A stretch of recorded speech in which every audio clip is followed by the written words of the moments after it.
ప్రభుత్వ రంగ స్థలాల ప్రైవేటీకరణ ఆపాలని డిమాండ్ చేస్తూ ఫిబ్రవరి 16న జరిగే ఒకరోజు సమ్మెను జయప్రదం చేయాలని కాకినాడ మెయిన్ రోడ్లో గల బీఎస్ఎన్ఎల్ కార్యాలయం వద్ద భోజన విరామ సమయంలో బీఎస్ఎన్ఎల్ ఎంప్లాయీస్ యూనియన్ ఆధ్వర్యంలో ఆందోళన నిర్వహించారు. ఈ సందర్భంగా బీఎస్ఎన్ఎల్ ఎంప్లాయీస్ యూనియన్ జిల్లా ప్రధాన కార్యదర్శి పి ఉమామహేశ్వరరావు, సిఐటి జిల్లా ప్రధాన కార్యదర్శి చెక్కల రాజ్ కుమార్ మాట్లాడుతూ బీఎస్ఎన్ఎల్ ఆధునీకరణకు ప్రభుత్వ నిబంధనలు ఆటంకంగా ఉన్నాయని, ప్రైవేట్ టెలికాం ఆపరేటర్ల లాభాలను పెంచేందుకు ఉద్దేశపూర్వకంగా అంతర్జాతీయ సంస్థల నుండి 4G, 5G ఎక్విప్మెంట్స్ కొనుగోలుకు కేంద్ర ప్రభుత్వం బీఎస్ఎన్ఎల్కు అనుమతులు నిరాకరిస్తుందని విమర్శించారు.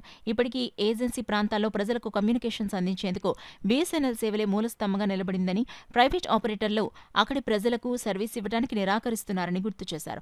లాభ నష్టాలతో సంబంధం లేకుండా ప్రజలకు సేవలు అందించడమే బీఎస్ఎన్ఎల్ మరియు ప్రభుత్వ రంగ సంస్థల లక్ష్యమని వివరించారు. ఫిబ్రవరి 16న జరిగే దేశవ్యాప్త ఒకరోజు సమ్మెలో బీఎస్ఎన్ఎల్ ఉద్యోగులతో పాటు బీఎస్ఎన్ఎల్ సేవలు పొందే ప్రజానికం కూడా సమ్మెకు మద్దతు తెలపాలని విజ్ఞప్తి చేశారు. ఈ కార్యక్రమంలో బీఎస్ఎన్ఎల్ ఎంప్లాయీస్ యూనియన్ జిల్లా సహాయ కార్యదర్శి కె శివప్రసాద్, మహిళా విభాగం నాయకురాలు D Jagadeeswari, Kudupudi Umamaheswararao, K Prabhakararao, Asha workers union జిల్లా ప్రధాన కార్యదర్శి చంద్రమల్ల పద్మ తదితరులు పాల్గొన్నారు. ఈపీఎఫ్, ఈఎస్ఐ మొదలైనటువంటి ప్రొవిజన్ అమలుపరచాలనేటువంటి దృఢనిశ్చయంతో కాకుండా ప్రజలకు సేవ చేయడానికి ఈ రోజు వరకు కూడా సర్వీసెస్ లేకుండా పోయినటువంటి 4G, 5G శాఖ ఎక్విప్మెంట్ను ఇమీడియట్గా రిలీజ్ చేయాలి, సంస్థలను కాపాడాలి, బీఎస్ఎన్ఎల్ సంస్థని ప్రైవేటీకరణ కాకుండా ప్రజలందరికీ సర్వీస్ చేసే విధానం కింద ఈ యొక్క ఉద్యమం తీవ్ర స్థాయిలో తీసుకెళ్లి ప్రభుత్వం ద్వారా ఈ కార్యక్రమాన్ని జరిపించాలనేటువంటి కృతనిశ్చయంతో అన్ని సంఘాలకు ఐక్యంగా 16వ తారీఖున దేశవ్యాప్త సమ్మెలో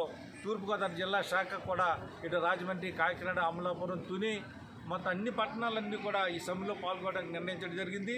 దీనికి మద్దతుగా సిఐటి సంఘాలు కూడా ఈ రోజున మా యొక్క టెలిఫోన్ ఎక్స్చేంజ్ కాకినాడకు వచ్చి మద్దతు ప్రకటించడం, GIT general secretary Raj Kumar గారు, పద్మ గారు కూడా రావడం మా అందరికీ కూడా ఆనందంగా ఉన్నది.